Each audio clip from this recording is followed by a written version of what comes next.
Hi, Randy Altman with postPerspective here at NAB 2014, and Paul Babb from Maxon is going to fill us in a bit about some partnership news for Cinema 4D. Yes, we have great announcements this week. We've got VizRT. We've got an integration with VizRT, so you can take your Cinema 4D project files into VizArtist, their real-time animation product.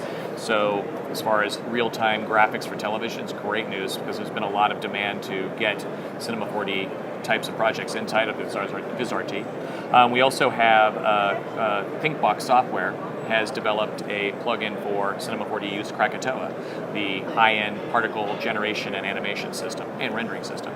So we've got two great additions that people have been asking for. And at the booth, we've got some people showing those things off. We can't show off the VizRT because we don't have a VizRT system, but they're showing it off in their booth. Their booth is there's people always packed around it. Yes. It's hard to walk by it. So. Yeah, and they've dedicated a station to the Cinema 4D VizRT connection because there's been a lot of demand for expanding the types of graphics you can take into VizRT because their package is some very simple geometry, and so now you can create anything and take it in there. It's great. It's pretty cool. Animations, cameras, lights, the whole works. So, well, you've always been very good about working with other companies. It's about making the creative workflow faster and easier for artists. The easier you make it, the more creative they can be, and then the work they put out is just incredible. It's amazing. And then you're very good about showing artists' work, promoting them, and also educating people about, so Cineversity is something. Absolutely, Cineversity. We put out tons of tutorials on that. We've actually geared that up a lot now. We've got quite a few new plugins that we've been, or actually more like workflow tools that we throw on Cineversity to help people get their work done, and tutorials to break down the types of things that people want to do every day.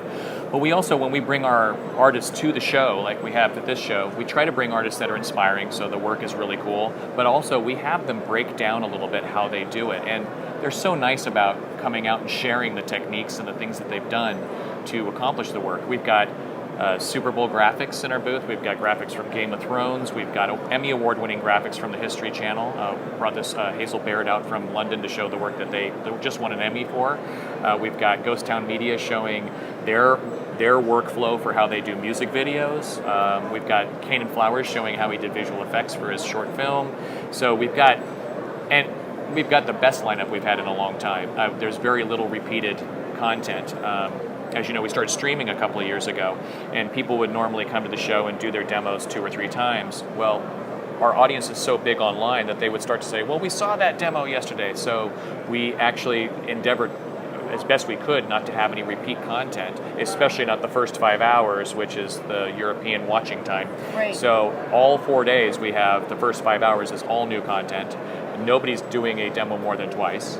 And so we've got an amazing lineup of artists. A lot of fun. It's fantastic. I'm trying to think of it. So where do you see, what trends do you see happening in the industry? What do you expect to come next in terms of motion graphics? Oh, creativity. I mean, the tools are getting easier to use, the accessibility is getting easier, and you're seeing a whole new generation of people coming out of school that have had these tools in their hands since they were in high school or junior high school.